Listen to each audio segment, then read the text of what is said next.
देखने का रीजन सिर्फ इतना है कि जब कोई भी व्यक्ति देखता है ना, तो उसका एक देखने के व्यूज चेंज होते हैं। तो कई बार हमको बहुत सारी नई चीजें मिल जाती हैं ना। तो वो हो सकता है वो किसी नई बुक से पढ़े या नई चीज को रिफर करे। तो वो सिर्फ इतना सा है कि और भी नई चीजें पता लगे। ऐसा सर। फुल फ्लो में आया नहीं हूँ अभी। इधर भोपाल शिफ्ट हो गया मैं बैंगलोर से, तो बहुत सारे और उसमें चल रहा है। अरे वाह, तब तो आप पास आ गए। भोपाल बिल्कुल में बिल्कुल। आने वाली हूँ सैटरडे या संडे को। अरे वाह, आइएगा फिर तो। बहुत, कहाँ हाँ, पर? देखते हो। एक्चुअली योग आयोग के ऑफिस जाऊंगी। जी। अभी ट्रेनिंग कोचेस वो चल रहे हैं प्रोग्राम। तो हम्म। उसमें लेक्चर रहते हैं, तो उसमें एक ऑफलाइन मुझे एग्जाम लेना है। पूरे एमपी के ट्रेनर्स हैं, उसमें कोचेस हैं। तो उनकी ट्रेनिंग चल रही है, तो वो ऑफलाइन एग्जाम लेना है। तो वो भोपाल में रखा है हमने योग आयोग के ऑफिस में। तो वो एग्जाम लेने आऊंगी। कहाँ पर है? सॉरी भैया। कहाँ पर है ऑफिस? एक्चुअली मुझे भोपाल का आइडिया नहीं है दीदी। शिवाजी नगर में है ये कहीं। मैं भी अभी फर्स्ट टाइम जा रही हूँ इस बार, तो शिवाजी नगर में कहीं है। तो ठीक अभी है। मोस्ट प्रोबेबली सैटरडे या संडे में से किसी एक दिन जाऊंगी। तो एक्चुअली जो ये एमपी वाई से है ना, जो मध्य प्रदेश योगासना स्पोर्ट्स एसोसिएशन है। तो इसके जो प्रेसिडेंट है वो योग आयोग के भी अध्यक्ष है, कैबिनेट मिनिस्टर हैं वो। जी। आईपीएस, रिटायर्ड आईपीएस ऑफिसर हैं। तो इसीलिए हम वही कंडक्ट कर रहे हैं। तो इन्होंने क्या पूरे एमपी में कुछ ऐसे 5-6 मास्टर ट्रेनर बनाए हैं कि जो जजेस को भी ट्रेनिंग देते हैं और कोचेस को भी। तो वो 6 में से मैं भी एक हूँ। तो अभी उनका वही चल रहा था, 1 वीक का सेशन। तो अभी जस्ट उनकी क्लास खत्म की है मैंने आप लोग के पहले। जी। तो अभी 6 डेज उनका ऑनलाइन है और फिर एक दिन उनका ऑफलाइन है, तो जिसमें हाफ डे सेशंस होते हैं और हाफ डे एग्जाम होता है। तो थ्योरी प्रैक्टिकल दोनों एग्जाम होते हैं। तो ये क्या आयुष के अंतर्गत ही आ रहे हैं कि हाँ, ये खेल खेल मंत्रालय से है। खेल मंत्रालय से? हाँ, इन्होंने क्या किया है कि योग को योगासना में डाल दिया है एक कंपटीशन में, तो जिसमें योग का सिर्फ आसन पार्ट डाला है। और जैसे बाकी स्पोर्ट्स का होता है ना कंपटीशन, वैसे योग का भी होता है। और अब इन्होंने योग में वो सारी फैसिलिटीज दे दी हैं जो बाकी में रहती, जैसे विक्रम अवार्ड है, फिर स्कॉलरशिप है, गवर्नमेंट जॉब है। तो अब बच्चे क्या है कि इस कंपटीशन में इंटरेस्टेड हो गए हैं। जैसे अभी खेलो इंडिया में जबलपुर की हमारी 2 लड़कियों को गोल्ड मेडल मिला था, तो उन्हें 5 लाख की स्कॉलरशिप मिली। अभी रिसेंट नेशनल गेम में मैं जब अभी जालंधर गई थी, तो वहां पे भी जबलपुर की एक लड़की ने गोल्ड मेडल लिया है। तो अब वो खेलो इंडिया में जाएगी और बाकी के और 6 बच्चे सिलेक्ट हुए। तो ये मतलब ओलंपिक पैरा ओलंपिक तक रजिस्टर्ड हो गया है ये। तो तो अब बहुत भविष्य में। बड़ी मोटिवेशन मिल रहा है, मोटिवेशन मिलता है बिल्कुल। इससे इसमें बढ़ने के लिए। बहुत बिल्कुल। तो अब क्या, जब एशियाड ओलंपिक पैरा ओलंपिक बच्चों को खेलने मिलेगा ना, तो वो भी एज ए कैरियर अब इसको लेने लगे हैं। अभी तक क्या होता था कि कोई भी कंपटीशन करा रहा, उसके मेडल की भी कोई बहुत वैल्यू नहीं होती थी। बट अब ये सारी चीजें वैल्यूबल हो गई हैं। तो अब बच्चे भी सीरियसली इसको लेने लगे हैं और आगे इसमें बढ़ रहे हैं। बढ़िया। तब उसके लिए पूरे एमपी में जैसे कोचेस को हम ट्रेंड कर रहे हैं। अभी इसके पहले जजेस ओरिएंटेशन प्रोग्राम हुआ था, तो वो भी 3-4 दिन का हुआ था ऑनलाइन, और एक दिन ऑफलाइन फिर एग्जाम लिया था। तो ये सब एक्टिविटी चलती रहती है। मौका मिला तो आपसे मुलाकात होगी। जी। बिल्कुल बिल्कुल। बताइएगा। चलिए, मैं स्क्रीन शेयर करती हूँ। जय जिनेन्द्र मैम। जय जिनेन्द्र।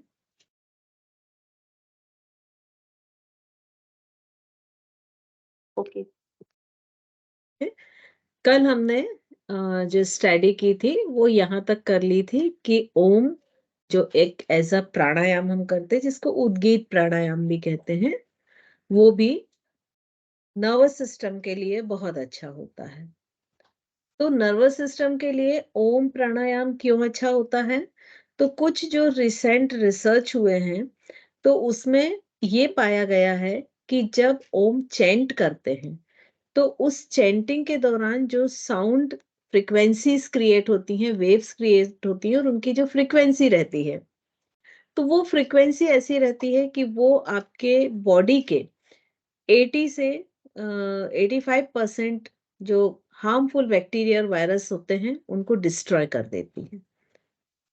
और जब ये बैक्टीरिया और वायरस कंट्रोल्ड रहते हैं, तो डिजीजेस भी उतने होने की संभावनाएं कम हो जाती हैं। तो ये तो हुआ एक शारीरिक आरोग्य रहने के पॉइंट ऑफ व्यू से। सेकंड क्या होता है कि इसकी जो वेवलेंथ्स है साउंड की, वो हमारे ब्रेन की बीटा रेस को डिस्ट्रॉय करती है। तो शायद मैंने आप लोग को बताया था कि हमारे ब्रेन में बहुत सारे तरह की वेव्स पाई जाती हैं, जिसमें जो मेन है वो 3 होती हैं। एक तो होती है बीटा, सॉरी 4 होती हैं। एक तो होती है बीटा, अल्फा, थीटा और डेल्टा। एक गामा रेस भी होती है, लेकिन वो मोस्टली बच्चों में पाई जाती हैं। लगभग 10 साल के बाद वो रेस क्रिएट होना बंद हो जाता है। तो इन रेस को हम कैसे समझ सकते हैं कि जब हम बहुत मल्टीटास्किंग वाले काम करते हैं, मतलब हमारा ब्रेन जो है वो बहुत अधिक एंगेज रहता है। फॉर एग्जाम्पल कि हम ऑफिस में अपना वर्क भी कर रहे हैं, किसी से बात भी कर रहे हैं, या फोन आ गया तो फोन भी अटेंड कर रहे हैं, या घर में किचन में भी काम कर रहे हैं, फोन पे भी बात कर रहे हैं, तो उस समय हमारे ब्रेन में जो वेव्स होती हैं वो बहुत अधिक एक्टिव होती हैं, उनकी फ्रिक्वेंसी बहुत अधिक होती है, और इसको हम कहते हैं बीटा रेस।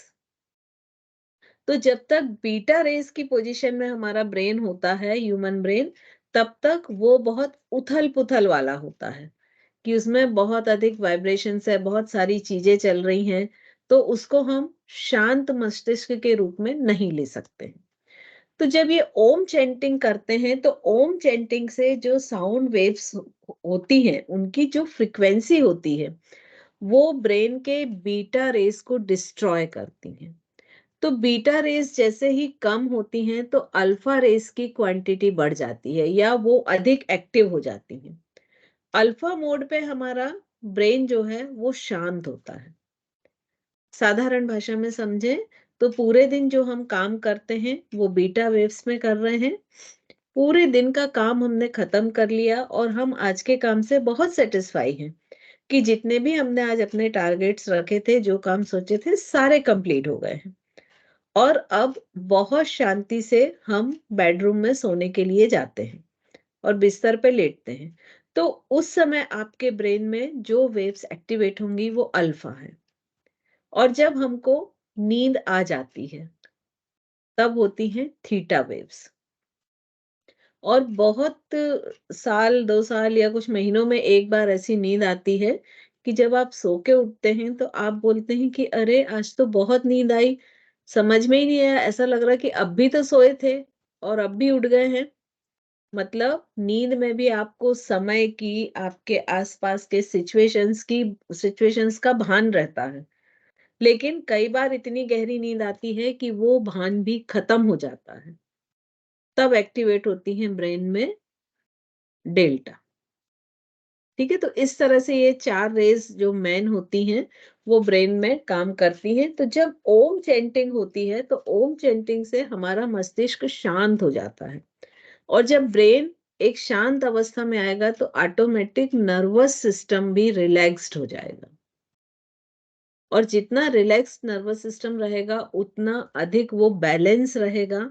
और नर्वस सिस्टम बैलेंस रहेगा तो बाकी के जो बॉडी के ग्लैंड्स हैं, वो भी रिलैक्स और बैलेंस रहेंगे।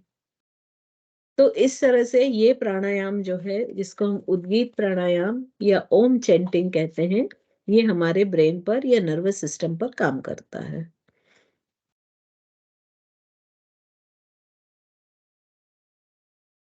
नेक्स्ट है योग निद्रा। योग निद्रा का नाम सभी लोगों के लिए परिचित होगा।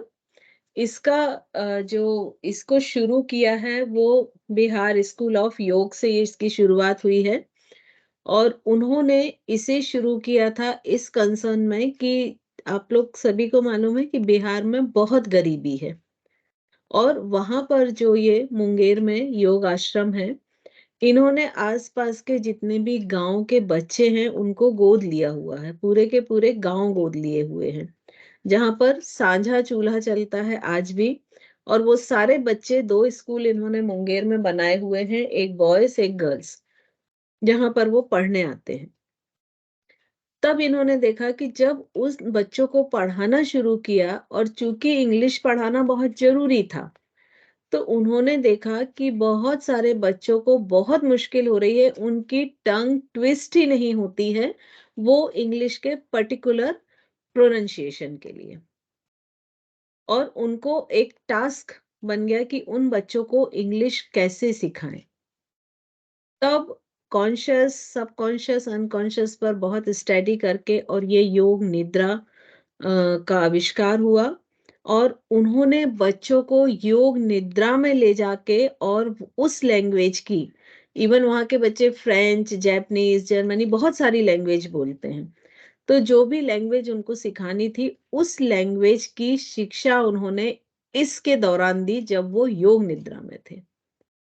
और वो उन्होंने जो चीज़ वो जनरल में 1 हफ्ते में या 1 महीने में सीखते थे, वो लगभग आधे समय से भी कम समय में वो सीखने लगे। तो शुरुआत योग निद्रा की इस तरह से हुई, लेकिन बाद में इसका उपयोग थेरेपी में भी किया जाने लगा, क्योंकि योग निद्रा में एक बहुत अच्छी टेक्निक है जिसमें कंप्लीट बॉडी रिलैक्स होती है। और इसमें सारे मसल्स भी रिलैक्स होते हैं बॉडी के, ब्रेन भी रिलैक्स होता है। फिर इसमें कुछ विजुअलाइजेशंस डिज़ाइन किए जाते हैं।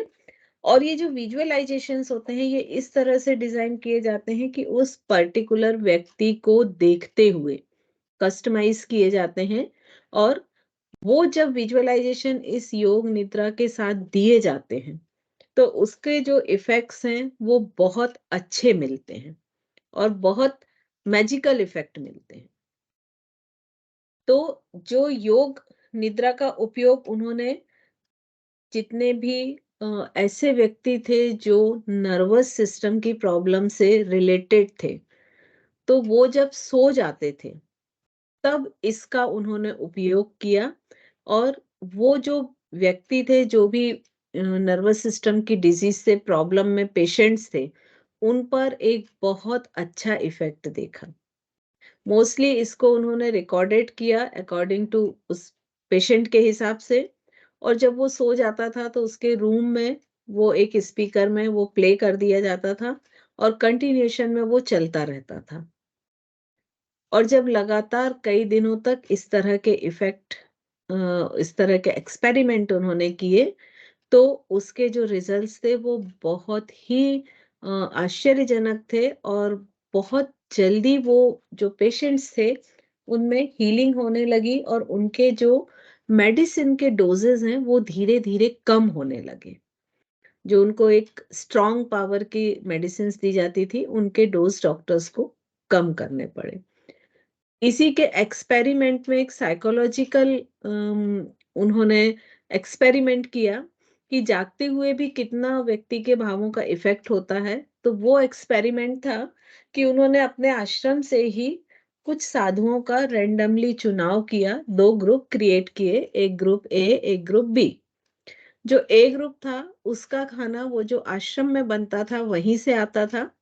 ऑब्वियसली इसके पहले उन्होंने साइकोलॉजिकल क्वेश्चनायर लेकर और उसमें उनसे उनका टेस्ट लिया, उसके रिजल्ट देखे। उसके बाद 1 महीने तक ग्रुप ए को उन्होंने जो खाना दिया, वो जो आश्रम में खाना बनता था, उसके रसोई घर में, किचन में, वही खाना दिया। लेकिन जो बी ग्रुप था, उसका खाना कहीं बाहर से आता था। और लगभग 1 महीने तक दोनों ग्रुपों ने वही खाना खाया। 1 महीने बाद जब फिर से उनके वही टेस्ट लिए गए, तो ग्रुप बी में बहुत ही ज़्यादा चेंजेज़ पाए गए। ग्रुप बी का कहना था कि उनको नींद बहुत अच्छे से नहीं आती है, बहुत बेचैनी रहती है। नींद में उनको बहुत सारे ऐसे सपने आते हैं जिसमें बहुत मार-काट हो रही है, मर्डर हो रहा है, खून-खराबा हो रहा है, इस तरह के बहुत अधिक सपने आ रहे हैं। उनका मन बहुत बेचैन रहने लगा है, उनका जो पेशेंस था, वो कम होने लगा है, सहनशीलता की क्षमता उनकी कम होने लगी है, बात-बात पे गुस्सा आने लगा है। फिर उन्होंने इस ग्रुप को इंटरचेंज किया और जब इंटरचेंज करके रिजल्ट्स देखे तब भी सेम पाए गए। और सिर्फ फर्क इतना था कि जो कंट्रोल ग्रुप था, जो आश्रम का खाना खा रहा था, वो सात्विक था और जो बाहर से खाना आ रहा था उसको वो जेल के कैदी बना रहे थे जिन्होंने मर्डर किया हुआ था, जिनकी हिस्ट्री मर्डर की या किसी भी तरह की ऐसी थी कि जिसमें उन्होंने किसी को सपोज चाकू मारा, भले ही वो मरा या नहीं मरा, हिंसा से भरी हुई थी। तो वो कैदी से के हाथों से बना हुआ खाना उन्हें दिया जा रहा था। तो इससे उन्होंने रिजल्ट ये निकाला कि यदि योग निद्रा के साथ उनके खाने को कौन बना रहा है और कैसे वातावरण में बन रहा है, वो किस भावों के साथ बना रहा है, यदि इस पर भी हम कंट्रोल रखें तो योग निद्रा का इफेक्ट कई गुना बढ़ जाता है। तो इन शॉर्ट कहने का मतलब ये है कि यदि सात्विक फूड के साथ ये योग निद्रा कराई जाए, क्योंकि जब मेंटल व्यक्ति प्रॉब्लम होता है तो वो खुद अपने फूड पर कंट्रोल नहीं कर पाता है, वो उसके आसपास के लोगों को ही करना होता है। तो यदि उसको पूरा सात्विक फूड, जैसे जो तामसिक फूड में आता है, लहसुन प्याज, ये चीजें कम दी जाएं, वो चीजें कम दी जाएं जो जमीन के अंदर मिलती हैं, अंधेरे में जो रहती हैं, और बजाय उसके उनके खाने में उन चीजों को ज्यादा समावेश किया जाए जो सनलाइट में रहती हैं, और उसके बाद योग निद्रा कराई जाए तो उसके जो रिजल्ट्स थे वो कई गुने और बेटर उनको मिले। कुछ मुद्राएं होती हैं जो पर्टिकुलर नर्वस सिस्टम के लिए होती है। फर्स्ट है चिन्ह मुद्रा या ज्ञान मुद्रा, जो हम सभी यूज करते हैं। और ये जो मुद्रा होती है इसको स्लीपिंग पिल्स भी बोलते हैं। जो ऐसे पेशेंट होते हैं जिनको नींद नहीं आती है, उन लोगों के लिए ये बहुत ही यूजफुल मुद्रा होती है। मुद्रा लगाने का तरीका क्या होता है कि आप मुद्राओं को कभी भी यूज कर सकते हैं। इवन आप वॉक कर रहे हैं, टॉक कर रहे हैं, आप ट्रैवलिंग कर रहे हैं, कभी भी आप यूज कर सकते हैं। लेकिन इन्हें कम से कम 45 मिनट तक आपको लगाना है। अभी क्या होता है कि जैसे हम चिन्ह मुद्रा ही लें तो ये बहुत इजी मालूम होती है हमको, लेकिन जब आप इसको लगाकर बैठेंगे तो मुश्किल से शुरुआत में, स्टार्टिंग में 3 या 4 मिनट में ही आपके ये हाथों में एक पूरे इस एरिया में जबरदस्त स्ट्रेचिंग आने लगेगी और आपको 10 मिनट भी लगाना मुश्किल होगा। तो इसके टाइम ड्यूरेशन को धीरे धीरे बढ़ाते हुए 45 मिनट तक ला सकते हैं। ये मुद्रा जो है ये ब्रेन पर बहुत अच्छा इफेक्ट करती है। इस मुद्रा को लेके भी मुंगेर में बहुत सारे हुए हैं एक्सपेरिमेंट, जिसमें एक जो मेन एक्सपेरिमेंट है वो ये हुआ है कि उन्होंने जो बच्चों की क्लास होती थी उसके 2 ग्रुप बनाए, और वो लेक्चर, एक ग्रुप जो ग्रुप ए था वो इस मुद्रा में बैठ के अटेंड करता था और ग्रुप बी नॉर्मल हाथ रख के करता था। और उस लेक्चर के तुरंत बाद उन्होंने उन बच्चों को उस लेक्चर को लिखने के लिए बोला। और जब ये इसको कई बार ग्रुप को एक्सचेंज करके और बच्चों को एक्सचेंज करके कई ग्रुप गन बना के ये किया गया एक्सपेरिमेंट, और उन्होंने पाया कि जब कोई भी बच्चा ये चिन्ह मुद्रा के साथ लेक्चर सुनता है तो उसके ब्रेन की जो कैप्चरिंग पावर है, जो ग्रास्पिंग पावर है, वो लगभग 30% प्लस हो जाती है। मतलब यदि नॉर्मल बच्चा 50% ग्रास्प कर रहा है तो ये जो मुद्रा के साथ जो बच्चा कर रहा है उसकी 80% हो जाती है। तो इस तरह से ये मुद्रा ब्रेन के लिए होती है, और अम, जिन व्यक्तियों को नींद नहीं आती उनके लिए बहुत अच्छी होती है। और चूंकि ब्रेन से रिलेटेड है इसलिए ये पूरे नर्वस सिस्टम के लिए भी यूजफुल होती है। फिर उसके बाद शक्ति मुद्रा, सूर्य मुद्रा, वायु मुद्रा और वायन मुद्रा, ये मुद्राएं हैं जो अ, बहुत यूजफुल होती हैं नर्वस सिस्टम को रिलैक्स करने के लिए। और इन मुद्राओं का इफेक्ट तब शुरू होता है जब आप कम से कम 15 मिनट इसको लगाते हैं। स्टार्टिंग में यदि आप नहीं लगा पा रहे हैं, स्ट्रेचिंग आ रही है, तो आप धीरे धीरे टाइम को बढ़ाइए। लेकिन 15 से 45 मिनट तक जब आप इसको लगाते हैं तब इन मुद्राओं का इफेक्ट होता है। इसके अलावा आदि मुद्रा और योनि मुद्रा। जब हम भ्रामरी प्राणायाम करते हैं तो प्रायः इस योनि मुद्रा का ही यूज करते हैं। इसके बाद आते हैं मेडिटेशन पर। मेडिटेशन को हम थोड़ा सा नेक्स्ट क्लास में लेंगे, क्योंकि ये अपने आप में एक बहुत बड़ा टॉपिक है। तो बाकी की और हम आज देख लेते हैं टेक्निक, फिर कोशिश करेंगे कि कल हम सिर्फ मेडिटेशन लें। मेडिटेशन के बारे में बहुत सारे कोटेशन हैं कि ये नर्वस सिस्टम को बहुत ही बेटर बनाता है, बहुत ही काम एंड कूल करता है। तो इस टाइप के बहुत सारे कोटेशन आप लोगों को नेट पर अवेलेबल हैं, आप लोग देख सकते हैं ये नेट पर भी। बेनिफिट मेडिटेशन के, इमोशंस को रेगुलर करता है, कंसंट्रेशन बढ़ाता है, स्ट्रेस लेवल कम करता है, डिप्रेशन कम करता है, मूड को इम्प्रूव करता है, इम्यूनिटी सिस्टम को इम्प्रूव करता है, डाइजेशन, ब्लड प्रेशर को भी इम्प्रूव करता है।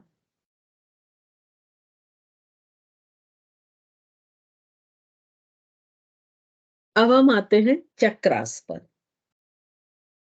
तो चक्र थेरेपी भी आजकल बहुत अधिक पॉपुलर हो रही है, जिसको चक्र थेरेपी के नाम से हम जानते हैं। और जब आप लोगों को चक्र हमने फर्स्ट ईयर में पढ़ाए थे, तो आप लोग को बताया था कि ये 6 चक्र होते हैं। सबसे नीचे जहां पर हमारी टेल बोन फ्लोर को टच करती है, सारे चक्र हमारे बैकबोन पे या स्पाइन पे रहते हैं। तो सबसे निचले हिस्से पर चक्र जो होता है वो है मूलाधार चक्र। मूलाधार चक्र से लगभग 4 इंच ऊपर होता है स्वादिष्ठान। स्वादिष्ठान के और ऊपर हम जाते हैं जहां पर नेवल है, नाभि के जस्ट पीछे जो स्पाइन है, मतलब लंबर रीजन में, यहाँ पर होता है मणिपुर। इससे और ऊपर जाते हैं तो हार्ट के पीछे जो स्पाइन है, यानी थोरेसिक रीजन, यहाँ पर होता है अनाहत चक्र। थोड़ा सा और ऊपर जाते हैं तो गले के जस्ट पीछे जो स्पाइन है, जिसको हम सर्वाइकल भी कहते हैं, यहाँ पर होता है विशुद्धि चक्र। दोनों आईब्रोज के सेंटर में जहां हम बिंदी या तिलक लगाते हैं, आज्ञा चक्र। और सबसे ऊपर सहस्त्रार चक्र को माना जाता है। तो यहाँ पर जो एनर्जी की कॉन्सेप्ट होती है वो ये होती है कि ज्यादातर मनुष्य की जो एनर्जी है वो मूलाधार चक्र में रहती है। ये योनि वाइज ये चक्र होते हैं। जैसे यदि हम चेतना के थोड़े और निचले स्तर पर जाएं तो मानव चेतना से नीचे पशु चेतना है। तो जो पशु होते हैं उनकी चूंकि चेतना हमसे कम होती है और उससे आगे बढ़ भी नहीं सकती, तो उनका सबसे ऊपरी चक्र कौन सा होगा? मूलाधार। और इसके नीचे 6 चक्र होंगे, जिसको रसल, वितल, पाताल, ऐसे 6 नाम है। तो वो 6 चक्र होंगे और उनका सबसे ऊंचा चक्र होगा मूलाधार। और यदि हम मनुष्यों में क्या, सबसे नीचे मूलाधार और सबसे ऊपर सहस्त्रार। अब यदि हम देव में जाते हैं तो उनकी चेतना मानव से और उच्च है, तो उनका सबसे निचला चक्र होता है सहस्त्रार, और फिर उसके ऊपर बाकी के 6 चक्र। तो इस तरह से ये चक्र का कॉन्सेप्ट होता है। और जिस योनि में जो मैक्सिमम चेतना जहां तक जा सकती है, उस हिसाब से ये चक्र रहते हैं। तो मानव के हिसाब से देखें तो निम्न चेतना का चक्र कौन सा है? मूलाधार। चेतना थोड़ी और बढ़ेगी तो स्वादिष्ठान, फिर मणिपुर। तो ऐसा माना जाता है कि मानव में जो भी थोड़े से ऐसे हैं कि जिनकी चेतना का एक अच्छा लेवल है, तो वो कहाँ पर रहती है? मणिपुर पर। लगभग 50% ऐसे लोग होते हैं जिनकी चेतना मणिपुर पर रहती है। फिर उसके आगे और हम चेतना को बढ़ाते हुए सहस्रार पर ले जा सकते हैं। आध्यात्मिक पॉइंट ऑफ व्यू से देखो तो उनका ये कहना है कि अध्यात्म में कि ये जो मूलाधार चक्र होता है, इसमें एक बहुत जबरदस्त पावरफुल शक्ति रहती है, जिसको कुंडलिनी शक्ति कहते हैं। और ये कुंडलिनी शक्ति जब जागती है तो ये पूरे चक्रों को भेदते हुए सबसे ऊपर जाके सहस्त्रार चक्र से मिल जाती है। और इसी को कुंडलिनी जागरण कहते हैं। आप लोगों ने ये टर्म्स भी शायद बहुत सुना होगा। तो जब चक्र थेरेपी की बात आती है तो नर्वस सिस्टम में चक्र थेरेपी एक बहुत इंपॉर्टेंट रोल प्ले करती है, क्योंकि आप अगर आज्ञा चक्र और सहस्त्रार चक्र में देखें तो ये ब्रेन में ही है दोनों। और ये चक्र क्या है, हमारी पूरी बॉडी में जो एनर्जी फैली हुई है, जो अकॉर्डिंग टू योग हम बोलते हैं कि 72,000 नाड़ियां हैं, और ये पूरी नाड़ियां हमारे पूरे शरीर में फैली हैं, और ये सब मिलती कहाँ पर है, नेवल स्थान पर, नाभि पर। नेवल से ये सारी निकलती हैं। और इसमें 3 प्रमुख हैं, ईड़ा, पिंगुला और शिशुम्ना। तो इसमें देखिए कि जो ये 3 दिखाई गई हैं, एक ब्लू, एक वाइट, एक येलो। तो इसमें जो एक साइड से ईड़ा है, एक साइड से पिंगुला है, राइट नोस्ट्रिल में पिंगुला रहती है और लेफ्ट में ईड़ा रहती है। तो ये जो पूरा लेफ्ट पोर्शन है, ये जो आपको ब्लू ब्लू दिख रहा है ना, ये पूरा जो लेफ्ट पोर्शन है जिसमें ईड़ा है, ये आपके राइट ब्रेन को कंट्रोल करता है। और ये जो येलोइश पार्ट दिख रहा है, जो राइट है, पिंगुला है, ये आपके लेफ्ट ब्रेन को कंट्रोल करता है। और ये जो संगम है, जहां पर ये ईड़ा, पिंगुला और सुषुम्ना आपस में मिल रही है, ये जो बीच की वाइट है, ये सुषुम्ना है। ये कौन सा स्थान है, ये आज्ञा चक्र है। तो इसको त्रिवेणी भी बोलते हैं आज्ञा चक्र को कहीं कहीं पर, क्योंकि यहाँ पर ईड़ा, पिंगला और सुषुम्ना तीनों का संगम होता है। और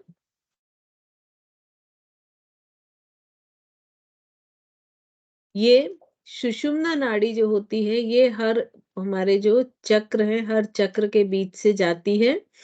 और कुंडलिनी, ऐसा कहना है कि ये जो सुषुम्ना नाड़ी से ही कुंडलिनी जागृत होकर ऊपर की ओर बढ़ती है और सहस्त्रार चक्र तक जाती है। तो ये जो चक्र है, ये मोस्टली एनर्जी का वर्लपूल है, कि इस जगह पर पूरे शरीर में 72,000 नाड़ी में एनर्जी बह रही है, लेकिन ये जो 6 चक्र हैं, यहाँ पर एनर्जी एक अपना वर्लपूल बनाती है, एक भंवर बनाती है, और यहाँ पर इस एनर्जी की काफी डेंस हो जाती है ये। और इसीलिए इन पर जब भी हम कोई काम करते हैं तो हमारी पूरे शरीर की एनर्जी इफेक्टेड होती है। और ये जो 6 चक्र हैं, इनकी लोकेशन एग्जैक्ट वही बताई गई है जो हमारी एंडोक्राइन ग्लैंड्स की पोजीशन है। तो ये जो 6 चक्र की एनर्जी है, ये एंडोक्राइन ग्लैंड से जो हार्मोन सीक्रेट होते हैं उनको भी बैलेंस करती है। और हर एक जो चक्र होता है, ये इमोशंस को कंट्रोल करता है, बहुत सारे इमोशंस को, जैसे मूलाधार डर, और एक जूझने की क्षमता, स्वादिष्ठान जो है वो गिल्ट की या किसी भी चीज की में खुशी लेने की, मणिपुर विल पावर या शर्म की, एक पॉजिटिव एक नेगेटिव, अनाहत लव, ग्रीफ, विशुद्धि, ट्रुथ, लाय, झूठ या सच, आज्ञा चक्र, इनसाइड, इल्यूजन, और ये कॉस्मिक एनर्जी। तो इस तरह से हमारे चक्र में पॉजिटिव नेगेटिव दोनों एनर्जी होती हैं। और ये डिपेंड करता है कि उस चक्र का कैसा एनर्जी फ्लो हो रहा है, और उस चक्र का वर्लपूल कैसे क्रिएट हो रहा है, और उस समय उसका पॉजिटिव या नेगेटिव वे कौन सा अधिक एक्टिव हो रहा है। जैसे मणिपुर चक्र है, अब इसमें विल पावर और शेम है। अब यदि इसका पॉजिटिव पार्ट, पॉजिटिव एनर्जी इसमें एक्टिवेट हो गई, तो आपका विल पावर बहुत स्ट्रांग हो जाएगा। अब यही इसमें अगर नेगेटिव एनर्जी एक्टिवेट हो गई, तो आपका ये जो शेम पोर्शन है, कि आप लोगों से बात करने में झिझकने लगेंगे, आपको लोगों के बीच में बोलने में मुश्किल होने लगेगी। एक जो स्टेज फियर होता है, उसका रीजन भी यही होता है कि जो बहुत से लोग स्टेज पर बोल नहीं पाते। तो इस तरह से डिपेंड करता है कि इस चक्र की एनर्जी का फ्लो कैसा है, और पॉजिटिव है या नेगेटिव, क्योंकि ये जो चक्र की एनर्जी है, ये अपवर्ड फ्लो में भी होती हैं और डाउनवर्ड फ्लो में भी होती हैं। तो जब ये डाउनवर्ड होंगी, तो आपके ये सारे नेगेटिव जो इमोशंस हैं वो स्ट्रांग होंगे। अपवर्ड होंगे तो सारे पॉजिटिव जो आपके इमोशंस हैं ह्यूमंस के, वो स्ट्रांग होंगे। और इन्हीं दोनों इमोशंस को मैनेज करता है ब्रेन ब्रेन और नर्वस सिस्टम। तो चक्र को जैसे जैसे आप बैलेंस होंगे ह्यूमंस के, वैसे वैसे उसका नर्वस सिस्टम भी बैलेंस होगा। इसमें और देखें तो अभी हमने बताया था अपवर्ड डाउनवर्ड है, ये अपवर्ड स्पाइरल है। यदि इस तरह का स्पाइरल एनर्जी का बढ़ता है तो ये पॉजिटिव एक्टिव होता है, और ये डाउनवर्ड बनता है ऊपर से नीचे की तरफ, तो ये नेगेटिव एनर्जी एक्टिवेट होती है। तो डाउनवर्ड में अगर बनता है तो क्या क्या उस व्यक्ति में भावनाएं प्रबल हो जाएंगी? डर, depression, grief, jealousy, revenge, discouragement, worry, disappointed, ये सारी जो इमोशंस है, एंगर, ब्लेम करना, डाउट करना, उसमें अधिक हो जाएंगी। लेकिन जब यही स्पाइरल अपवर्ड बनेगा तो उसमें पॉजिटिव एनर्जी एक्टिवेट होगी, और उस समय उसमें कौन कौन से इमोशंस डेवलप हो जाएंगे? जॉय, हैप्पीनेस, पैशन, बहुत अधिक वो उत्साहित हो जाएगा, हर चीज से बहुत उम्मीद करेगा, है ना? उसकी ऐसा नहीं रहेगा कि किसी भी चीज में आशा रहे, तो डिप्रेशन जैसी चीजें नहीं रहेंगी। तो ये सारी चीजें उसमें एक्टिवेट हो जाएंगी। अब यदि इनॉल देखें तो ये इसका स्केल कुछ इस तरह बनता है कि जब ये, देखो ना कौन है, 1 मिनट ना केवल,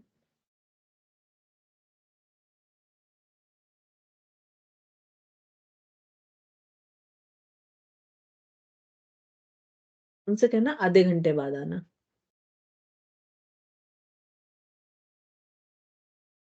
तो जब ये पॉजिटिव साइड होता है, मतलब अपवर्ड होता है, तो ये लगभग एक ऐसा कॉनिकल शेप बनाता है, जैसे कोन होती ना, वैसा शेप बनाता है। और नीचे ये पॉइंटेड होती जाती है कॉन्शियसनेस, और जितना ऊपर जाते हैं उतना ये फैलती जाती है, चौड़ी होती जाती है, ब्रॉड होती जाती है। तो नीचे जहाँ ये पॉइंटेड होती है तो यहाँ पर सारी नेगेटिव इमोशंस होते हैं, जिसमें शेम, गिल्ट, ग्रीफ, ये सारा आप देखिए लगभग 250 पर ये न्यूट्रलाइज होती है। तो यदि मेडिटेशन करके हमको नर्वस सिस्टम को बैलेंस करना है तो इसका स्केल हमारा 250 के ऊपर होना चाहिए। 250 से यदि कम स्केल है किसी का तो वो भले ही कितना भी मेडिटेशन में बैठता रहे, बट मेडिटेशन के इफेक्ट्स उसको नहीं होंगे। और जैसे जैसे ये ऊपर ब्रॉड होती है तो इसमें पॉजिटिव जो होते हैं 250 के बाद, देखिए विलिंगनेस, एक्सेप्टेंस, मतलब ये पॉजिटिव जो इमोशंस होते हैं वो बढ़ते जाते हैं। तो ये डैनियल हॉकिंस का स्केल कहलाता है, बहुत फेमस स्केल है कॉन्शियसनेस का। तो जब तक ये इस पैटर्न में हमारी कॉन्शियसनेस या किसी भी ह्यूमन की कॉन्शियसनेस नहीं आती है, तब तक उसके नर्वस सिस्टम को ट्रीट करना संभव नहीं है।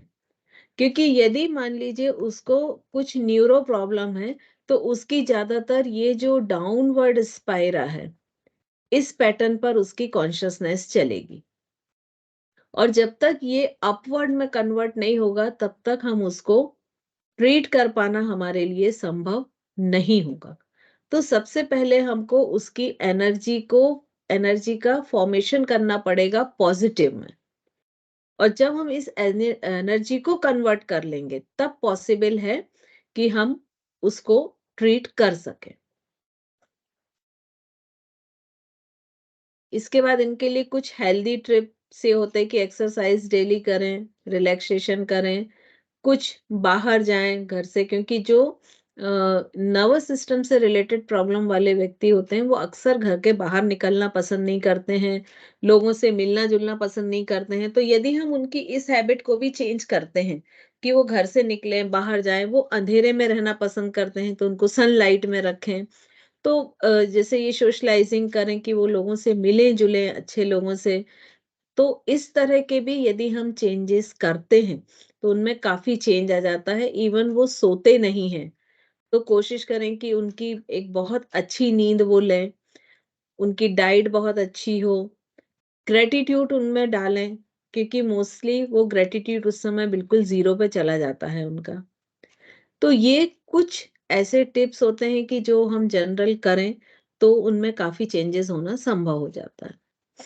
अब जिनके कम प्रॉब्लम है, जिनकी फर्स्ट स्टेज है या स्टार्टिंग है, तो उनको हम कुछ ये रिलैक्सेशन टेक्निक्स यूज कर सकते हैं, जिसमें deep breathing, progressive muscles relaxation, meditation, guided imagery, yoga और स्ट्रेचिंग। तो इसमें डीप ब्रीदिंग तो आप सभी लोगों को मालूम है कि 3 तरह की ब्रीदिंग होती है योग में, एब्डोमिनल ब्रीदिंग, थोरेसिक ब्रीदिंग और क्यूबिकुलर ब्रीदिंग। तो इन तीनों को जब एक साथ करते हैं तो वो डीप ब्रीदिंग की अंडर में आती है। मसल्स, प्रोग्रेसिव मसल्स रिलैक्सेशन, जिसको हम शवासन भी बोलते हैं, कि गाइडेड गाइड के द्वारा उसे गाइडेड एक इंस्ट्रक्शंस दिए जाते हैं और उसके एक एक मसल्स को रिलैक्स किया जाता है और पूरा सिर से पैर तक और पैर से सिर तक उसके रिलैक्सेशंस मसल्स के साथ साथ ब्रेन को भी किया जाता है। इसे शव आसन के नाम से मोस्टली हम लोग जानते हैं। मेडिटेशन पे हम कल बात करेंगे। गाइडेड मेडिटेशन या मेडिटेशन इमेजनरी, इस पे भी कल ही बात करेंगे। योग और स्ट्रेचिंग ये हम अभी देख चुके हैं। अब इसमें एक साइक्लिक मेडिटेशन प्रैक्टिस होती है, इसको भी कल ही हम लेंगे क्योंकि टाइम बहुत हो गया है। और एक होता है MSRT, इसे भी कल डिटेल में लेंगे। आज टाइम चूंकि काफी हो गया है तो इसको कल हम फिर कंटिन्यू करते हैं।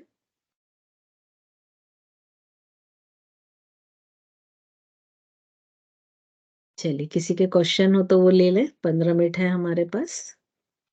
मैम हर टाइप की ब्रीदिंग का बता दीजिए। एक तो एब्डोमिनल हो गई, एक थोरेसिक हो गई, तीसरी जो होती है क्लेविक्यूलर। वो कैसे? क्लेविक्यूलर। मैम जैसे जो ये मैम हम समझते योगा क्या प्रैक्टिस कराते हैं, एक मिनट मोनिका जी को पहले बोल लेने दीजिए। 2 लोग अगर बोलते हैं तो वो क्लियर नहीं होती है वॉइस, तो एक एक करके। जी मोनिका जी। जो हम योगा प्रैक्टिसेस के ऑप्शन पर जाते हैं किसी भी न्यूरो डिजीज के लिए, तो वो उसका एक क्या लेवल होता है जहां पर वो वर्क करना स्टार्ट कर देती है? मतलब या तो इनिशियल, या अगर एक्सट्रीम पर जा रही है कोई भी डिजीज तो उसको कौन से डाउन लेवल पर लेकर आए जहां पर योगा प्रैक्टिसेस काम करेंगी? एक्चुअली हमको उस लेवल तक लाना पड़ेगा कि जो आप बोले वो सामने वाला पेशेंट सुनने लगे। वो लेवल Okay. उसका कुछ भी हो सकता है, लेकिन उसका ट्रस्ट आपके ऊपर डेवलप करना वो सबसे टफ होता है। तो यहाँ मैटर मैन ये करता है कि वो आपकी बात पर विश्वास करे और आप जो बोल रहे हैं वो करे,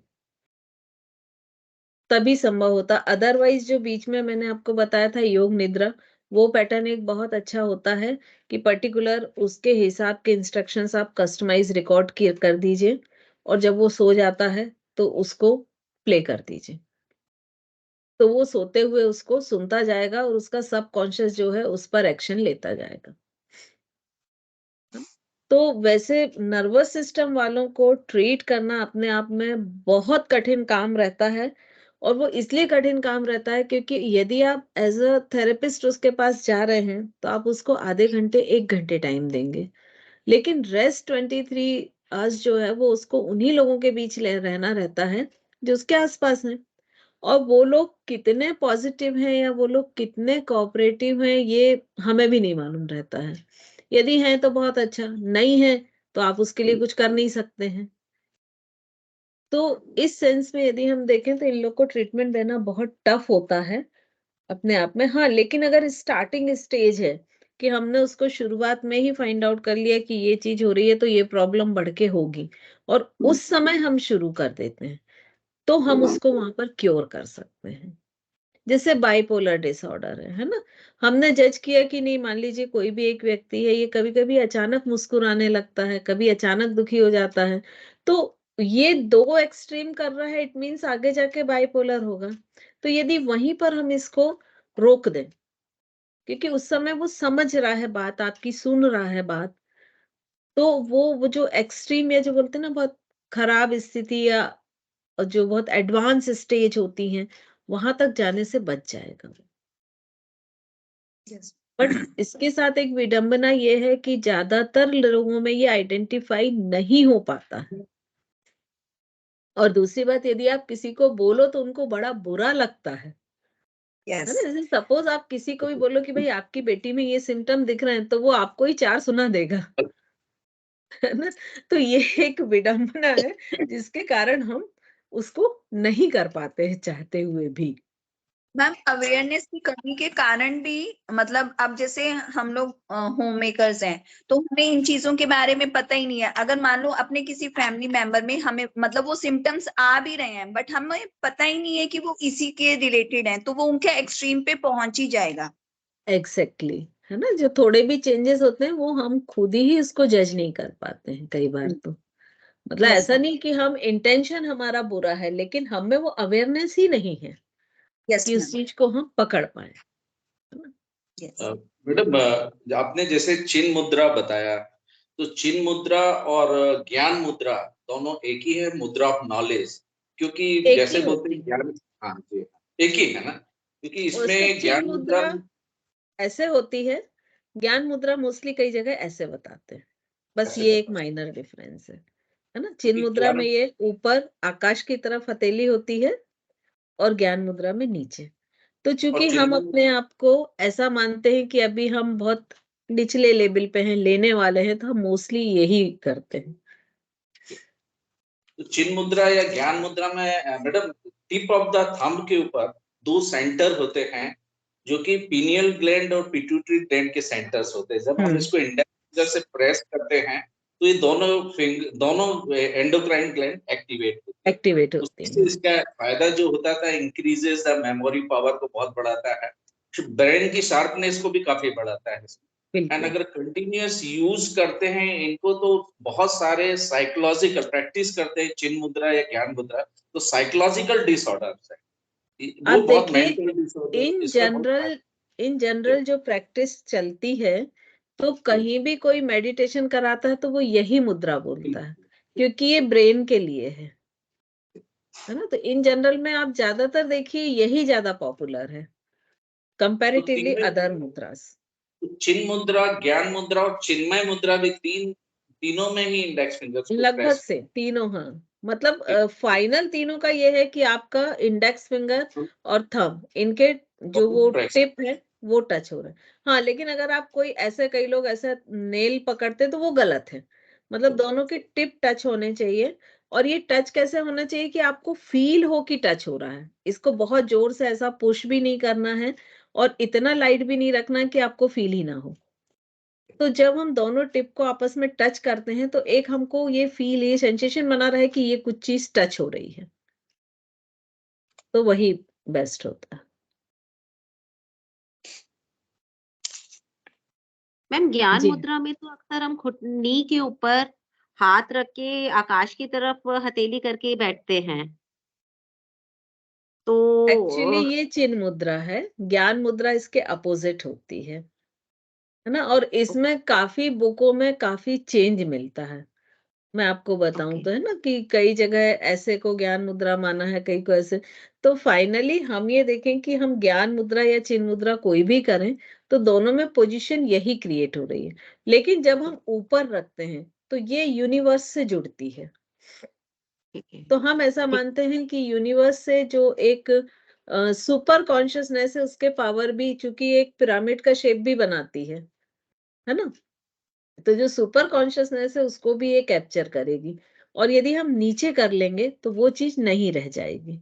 तो इसलिए हम ज्यादातर प्रेफर इसको करते हैं। मैम, एक उत्कट आसन जो होता है, वो घेरन संहिता में मतलब डिफरेंट तरीके से बताया है। जो हमें अरहम ध्यान योग है उसमें चेयर पोज को उत्कट आसन कहा गया है। तो मैं अभी मतलब कल लिखने का सोच रही थी, तो फिर मेरे को लगा कि नहीं, इसमें थोड़ा कंफ्यूजन है। घेरण्य मैं संहिता का आपको रेफर करना पड़ेगा, है ना। ओके, क्योंकि ओके, बहुत सारी चीजें ऐसी हैं कि जो चेंज है, तो जब जिस समय हम जिससे जुड़े हुए हैं हम उसको रेफर कर लें, ठीक है मैम, ठीक है। है ना। क्योंकि थैंक यू। ये कंट्रोवर्सी हमेशा आपको मिलेगी। हाँ, वो और भी आसनों में मेरे को थोड़ा आगे दिख रही है। हाँ, तो फिर तो मतलब इसीलिए हमें जो मानना है वो घेरन संहिता के हिसाब से ही करना है। हाँ, आसन, बंद मुद्रा, प्राणायाम, हिरण्य संहिता, ये 2 बुक ही हैं अभी आपके पास कि इन दोनों को ठीक आप लेके चल सकते हैं। ठीक है, थैंक यू। मैम एक छोटा सा क्वेश्चन मैं इसी से related था कि जैसे यही था प्रैक्टिकल फाइल में हम वही आसन लें जो हम कर सकें। नहीं, देखिए, जब उसका एक एडवांस आसन भी है, एक जो लास्ट उसका है ना, तो वो एडवांस आसन जरूरी नहीं हम कर सकें। जैसे आज मैंने योग बहुत लेट करना शुरू किया, है ना, तो जी। अब मेरी बॉडी मान लीजिए फ्लेक्सिबल भी होगी तो थोड़ी होगी, ऐसा तो नहीं होगी कि एकदम एडवांस आसन करने लगे। हाँ जी। तो ऐसा जरूरी नहीं है, लेकिन जो आसन ऐसे मान लीजिए 5 आसन है और आपको लगता है ये 3 हम कर सकते हैं, तब वो 3 ले। लेकिन यदि 5 में से आपको ऐसा लग रहा है कि भाई पांचों हम नहीं कर पाएंगे, तो आपको लिखना तो है कोई 3। लेकिन जब भी प्रैक्टिकल होता है तो ये एक अंडरस्टैंडिंग होती है, क्योंकि सबकी बॉडी डिफर होती है ना, तो वो अलाउ, एक एज के बाद आपकी फ्लेक्सिबिलिटी इतनी नहीं बढ़ती है। इवन हमारी एज तो बहुत अधिक है, इवन आप कोई 15-18 साल के बच्चे को भी लेंगे ना और एडवांस आसन करने बोलेंगे, और अगर उसकी फ्लेक्सिबिलिटी नहीं है तो वो कितनी भी प्रैक्टिस करेगा, प्लस होगी थोड़ी बहुत, लेकिन इतनी नहीं होगी कि वो एकदम एडवांस आसन करने लगे। तो मोस्टली ये एडवांस आसन जो बच्चे कर पाते हैं, तो वो या तो बहुत बचपन से ट्रेनिंग ले रहे होते हैं, या गॉड गिफ्ट उनकी बॉडी ही इतनी फ्लेक्सिबल होती है। यस तो मैम। ये 2 चीज होती हैं, तो इस तरह कोई से भी आप इसको देख लें। हाँ, कोई भी लिख एडवांस में, तो बिल्कुल, बाकी तो कर पा रहे हैं सर, बस बिल्कुल, एडवांस में थोड़ी दिक्कत है। जी, हाँ, advance. Thank you ma'am. Welcome.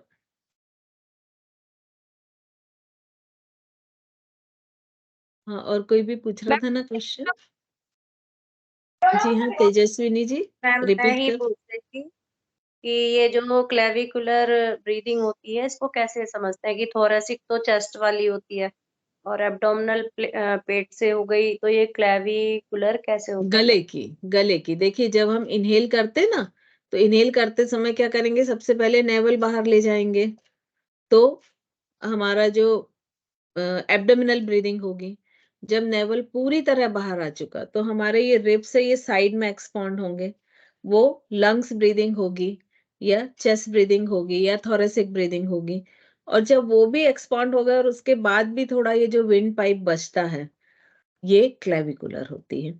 और जब हम एक्सेल करते हैं तो जस्ट इसके बिल्कुल अपोजिट वे में करते हैं, कि पहले ना हमारे रिब्स मूव होते हैं ना नेवल मूव होता है। हम एक्सेल करते जाते हैं तो फर्स्ट क्लेविकुलर होती है, फिर हम रिब्स को धीरे धीरे अपने लंग्स को रिलैक्स करते हैं, तो वो लंग्स या थोरेसिक ब्रीदिंग होती है, फिर नेवल को धीरे धीरे अंदर ले जाते हैं, तो वो एब्डोमिनल। जी मैम। तो जिस क्रम में हम श्वास लेते हैं उसके बिल्कुल अपोजिट क्रम में जो होता है, श्वास को छोड़ते हैं। जी ma'am, thank you ma'am. Welcome. Ma'am Chinmaya mudra कौन सी होती है? चिन्मय मुद्रा का तो अभी अपने यहाँ कहीं जिक्र ही नहीं है, लेकिन मोस्टली चिन्ह मुद्रा को ही कहीं कहीं चिन्मय मुद्रा भी कहा गया है। Okay ma'am. जब उंगलियों को भी फोल्ड कर लेते हैं ज्ञान मुद्रा के साथ, हाँ। तो वो चिन्मय हाँ। मुद्रा है। उंगलियां भी फोल्ड कर लिए चारों, 3 उंगलियां भी, और चिपक जाती है तो चिन्मय मुद्रा में, मुट्ठी जैसे हो जाती है चिन्मय, मुट्ठी बांध के करते हैं। मतलब मुट्ठी जैसा हो जाता है तो चिन्मय मुद्रा में 3 उंगलियां भी अंदर आ जाती है। जब हम मतलब इसको चिन्ह मुद्रा लगा के, चिन्ह मुद्रा लगा के और बची हुई तीनों फिंगर को भी टाइट कर लेना, मुट्ठी जैसे बांध लेना, वो चिन्मय मुद्रा।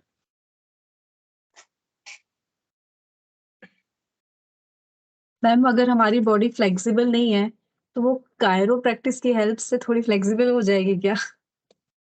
देखिए, फर्क पड़ता है फ्लेक्सिबिलिटी में, लेकिन इतना नहीं पड़ता कि आप एकदम एडवांस आसन करने लगे, क्योंकि एडवांस आसन बहुत ही टफ होते हैं, है ना।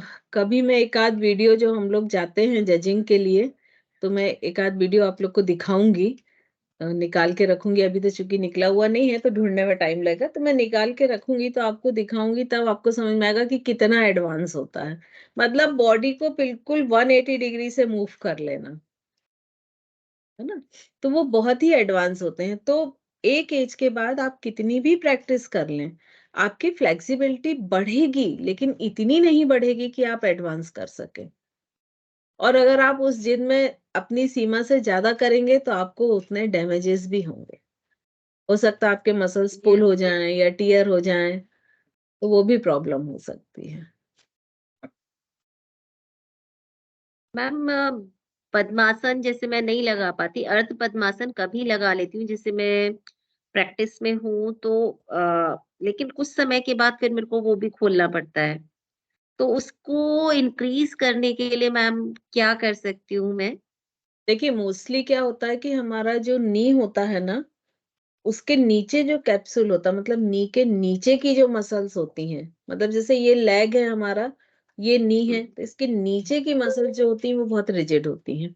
क्योंकि आप अपनी पूरी वर्किंग, पूरे दिन की वर्किंग याद कीजिए, आपका पैर ऐसा तो मुड़ता है नी से, लेकिन इसके अपोजिट कभी नहीं जाता। तो जितनी भी ये, एक तो इनर थाई मसल्स और नीचे की, है ना, जो ये मसल्स होती हैं, ये बहुत ही रिजिड होती हैं।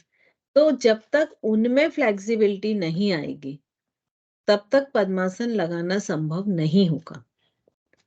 तो पद्मासन के लिए आपका थाई जॉइंट, मतलब पेल्विक ओपन होना चाहिए, और आपके जो बैक लेग मसल्स और इनर साइड मसल्स हैं लेग के, ये ओपन होने चाहिए। तभी पॉसिबल है कि आप पद्मासन या अर्ध पद्मासन लगा पाए। ठीक है ma'am, thank you ma'am. Ma'am इसके लिए मतलब कुछ ऐसे आसन्स नहीं है जिनकी पहले प्रैक्टिस करें हम तो थोड़ा सा उसमें नहीं फर्क रहते हैं। आना? जैसे लगातार अर्ध पद्मासन करेंगे, एक सिद्धासन होता है, सिद्धासन आप ट्राई कीजिए, है ना। तो ऐसे बहुत सारे हैं इसमें भी, तो वो आप धीरे धीरे जब करेंगे ना तो हो जाएगा। ठीक है, थैंक यू मैम। चलिए 12 जी हाँ, पूछिए रीना जी। मैम योग निद्रा में हम किसी को इंस्ट्रक्शंस दे के योग निद्रा दे रहे हैं और वो सो ही गया, तो फिर कैसे हमारे इंस्ट्रक्शंस फॉलो करें? देखिए हमारा जो कॉन्शियस माइंड होता है ना, वो कॉन्शियस, सबकॉन्शियस, अनकॉन्शियस 3 में डिवाइड होता है। तो जब हम सोते हैं तो कॉन्शियस माइंड तो रेस्टिंग पोजीशन में चला जाता है, लेकिन सबकॉन्शियस नहीं जाता है, क्योंकि सोने के दौरान ही वो सारे दिन भर में आपकी बॉडी में जो भी टूट फूट हुई है, जो भी डैमेज हुए हैं, उन सबको हील अप करता है, सर्विसिंग करता है वो आपकी बॉडी की।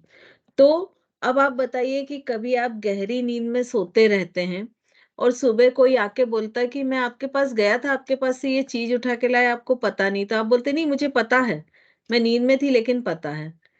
कभी उठ के आप बोलते कि आज मैं 4 घंटे अच्छे से सोई या बहुत देर अच्छे से सोई, तो ये कौन बताता है आपको? ये सबकॉन्शियस है। तो आपका सबकॉन्शियस एक्टिवेट रहता है, और उस समय चूंकि सबकॉन्शियस उन इंस्ट्रक्शन को सुनता रहता है और वो अनलॉजिकल होता है, तो वो बहुत जल्दी ही सबकॉन्शियस में इंड्यूस होते हैं। और अनलॉजिकल होने के कारण वो क्या, टांग नहीं अड़ाता है कि ऐसा बोला तो क्यों बोला, मुझे नहीं करना। तो वो बहुत जल्दी वो प्लान भी करता है कि वो पूरे होते जाएं। हालांकि योग निद्रा में ये रहता है कि आपको सोना नहीं है ना, लेकिन जब हम उसको कराते हैं तो हम जैसे कोई व्यक्ति सो गया, तब उसका हो सकता है इतना इफेक्ट नहीं हो, लेकिन कराते हुए सो गया, तो आपके सबकॉन्शियस तो आपके इंस्ट्रक्शन पे चल रहा है ना उस समय, तो वो उसको कंटिन्यू करेगा, क्योंकि सबकॉन्शियस रेस्ट नहीं करता है कभी भी। उसके पास टाइम की कोई लिमिट नहीं है, कोई बाउंड्रीज नहीं है जगह की, कि आप सोचो मैं तो मंगल पर गई नहीं, तो मंगल का कैसे लिखूं, वो जा सकता है। आप लोग को सुन के आश्चर्य होगा, एक पुणे में एक डॉक्टर हैं, मुझे उनका नाम ध्यान नहीं आ रहा, बहुत अच्छे राइटर हैं वो। उन्होंने बहुत बुक लिखी है, लेकिन वो सारी मराठी में लिखी हैं, जैसे पातंजलि योग प्रदीप, ऐसे बहुत सारी लिखी। उन्होंने कुछ बुक लिखी हैं जो बाहर के प्लेनेट की हैं। जैसे मंगल पर उन्होंने बुक लिखी, और उसमें उन्होंने 22 पॉइंट्स दिए कि वो वहां पर हैं। और जब ये मंगल मिशन हुआ तो उसमें से 20 पॉइंट्स एग्जैक्ट वही पाए गए, और वो जब एक पॉइंट नहीं पाया गया तो वो भी कुछ दिन बाद वहां पर फाइंड आउट हो गया। मतलब 100% एक्यूरेसी है। तो ये बहुत सारी चीजें हैं। अब जो हमारा साइंस मिलता है उसमें एटम तक की जानकारी मिलती है, महर्षि कणाद जो देते हैं। तो अब वो उन्होंने कैसे देखा, है ना। तो ये सारी चीजें जो हैं वो हैं। तो मैम एक बात, जैसे अपने संस्कृत के स्रोत हैं इतने सारे, मंगलाष्टक के, इतनी एज में अब तो याद होना पॉसिबल, मतलब पॉसिबल क्या, करते हैं बट याद नहीं होता, तो ये योग निद्रा के थ्रू कर सकते हैं क्या? बिल्कुल कर सकते हैं, और अगर आपने पहले ही मान लिया कि पॉसिबल नहीं है तो बिल्कुल पॉसिबल नहीं है। आप सिर्फ नहीं। उसको रोज सुनो, आपको कोई एफर्ट करने की जरूरत नहीं है, सिर्फ आप उसको अपने मोबाइल में लगा लो, रोज सुनो, आप देखेंगे लगभग 40 डेज में आपको याद हो जाएगा। है मैम ना, मैडम कोई योग एफर्ट योग करने की जरूरत। बच्चों को पढ़ाई में भी हेल्प कर सकती है क्या? बिल्कुल, अभी मैंने आपको बताया था ना कि योग निद्रा में जैसे एक्सपेरिमेंट जो किया मुंगेर में, पूरी हाँ की पूरी उन्होंने तो लैंग्वेज सिखाई है। हाँ मैम। सबसे पहले चलिए योग निद्रा सिखा दीजिए आप, हम लोग बिल्कुल। चलिए मतलब योग टाइम, निद्रा समाधि का कौन सा स्तर पे आता है? मतलब समाधि भी योग निद्रा ही एक तरह से है, शायद लोअर स्तर पे हो, आरंभिक, आरंभिक। बिगनिंग उसके लिए, जी। है ना, कि अब आप बाहर से डिटैच होके अंदर की तरफ यात्रा शुरू कर रहे हैं।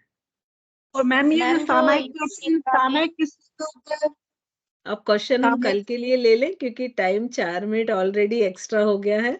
कल हमारे पास बहुत सारा समय है, क्योंकि सिर्फ मेडिटेशन है, तो हम कल के लिए ये ले लेते हैं बाकी के, है ना। आप लोग नोट करके रख लीजिए, और कल हम